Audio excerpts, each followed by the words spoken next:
Hi, everyone. I hope you all had a good weekend and that everything is going well. So this week we'll be finishing Module 2. First, if you have not yet replied to your classmates on Friday's Searching for Grants discussion, remember to post those replies by tonight, Monday night. And of course, always double check and see what your classmates said in response to your own post. So then our primary focus for this week is understanding and then analyzing RFPs, which are also called requests for proposals. First, of course, you will need to read through my mini lecture on the lesson materials page for Wednesday and then read through our required materials. So our readings include lesson 3 from our textbook, a short web article on RFPs, and a sample grant application form, and also a video. So I do hope that you'll find these materials to be helpful for you as you approach reading the RFPs that we found for last week's discussion. So once you complete the lesson materials for Wednesday, we do have a discussion in which you will choose one of the RFPs that you or one of your classmates found last week that fits with the program that you want to fund, or if you need to find a different one, you can do that as well. So for most of you, this will be one of the 3 programs for Tidepool. And a couple of you, though, have received approval to work with a different community partner, in which case you'd focus on RFP that is geared toward that community partner. So in your post, you'll be analyzing the RFP that you choose and following the instructions that I have on Canvas. I do have a few questions that you'll need to respond to in that analysis. Then in addition to your post, you'll also include a copy of the RFP that you've chosen so that I and your classmates can actually see it. We want to be taking a look at that as we are reading your post and responding to it. And so for this discussion, you will be needing to respond to a couple of your classmates by Thursday night. And then, of course, finding and analyzing RFPs can actually be a very challenging part of the process. So I do want to share just a few notes with you regarding that. So if you have found the process of looking for grant opportunities challenging and perhaps frustrating, then you are not alone. This is actually one of the hardest parts of the process when you are new to grant writing. So if you have been looking for RFPs for your chosen program but are having a hard time finding one that is the perfect fit, don't panic about it. Do your best, but no one is going to be penalized if the grant opportunities that you find are not the perfect fit for the program. This is your first time doing this. So I do recommend, of course, changing up keywords to help show different results. But also looking in different places. For instance, many of you have been using Grant Forward, and maybe some of you have been using grants.gov, which we have links to in the library resources page. But those can be very good. But we also might not be showing all of the results that you're looking for, so you could look elsewhere. You could that might be helpful. You could look at various foundations. And of course, another approach that might also be helpful that some people even do is just using Google to search for similar programs that might have been funded by grants and then seeing where a different organization got their funding from. So there can be different approaches to finding possible grant opportunities. And if we were in the classroom for our class, we'd have the benefit of actually pairing up in class to collaborate on this search for grant opportunities. And I could then work with you individually in the classroom on those searches and evaluating those RFPs. But since this is an online class that doesn't have class meetings, it will give you some additional challenges with that. So hang in there as we work through our focus on RFPs.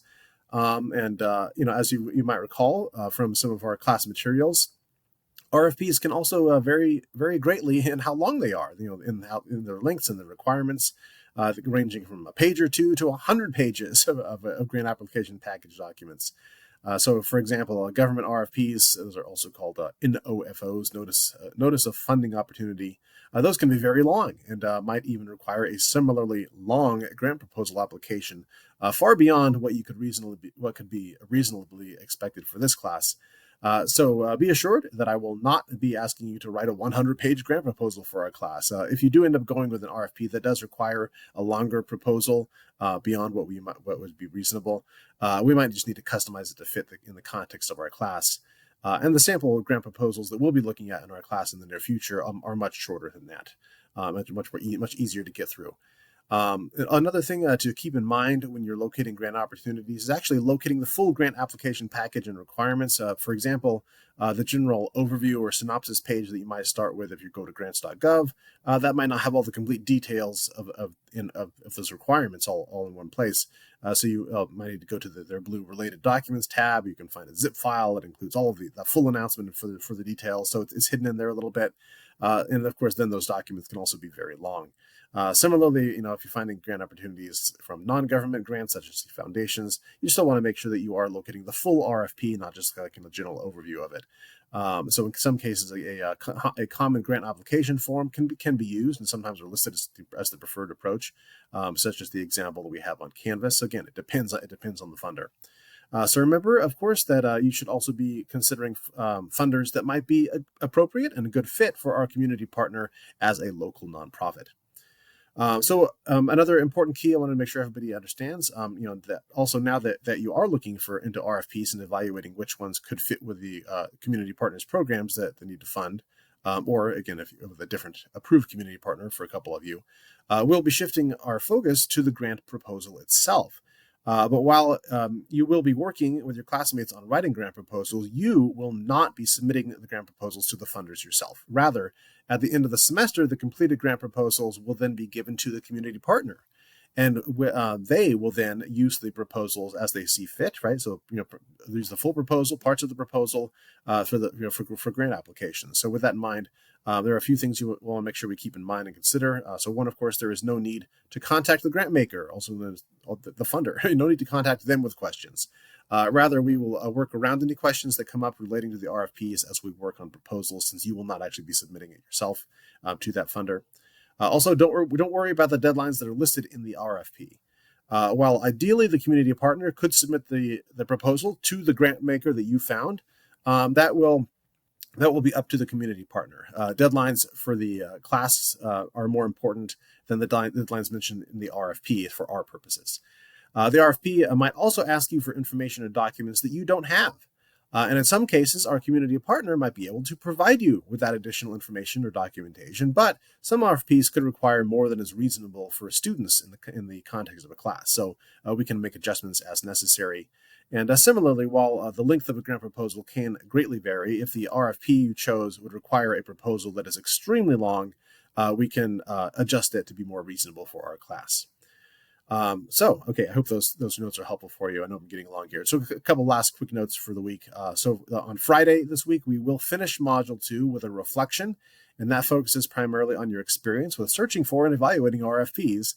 And I have some specific questions listed in the instructions for that reflection, which you can read through more thoroughly. And then next week, we will be working on Module 3, which focuses on team building and project planning. And this is where everyone will need to have decided on a program to focus on, and then we'll be forming groups for working on the grant proposals. So if you have not yet decided on which program you want to be focusing on, give that some thought this week. Remember, all the details are in the document from our community partner on the community partner page. And also make sure you watch the video interview I had with Kate Yerrigan with Typal if you haven't watched that yet. And then once we do form groups, we will begin work on the various parts of a grant proposal, learning about each part, and then working on a draft for each part as we go forward. So that will involve collaboration with classmates and frequent peer reviews on Canvas. And of course, I will share some more details next week, but this is a very long announcement, so I'm going to quit there. But meanwhile, though, if you do have any questions or difficulties, please do let me know.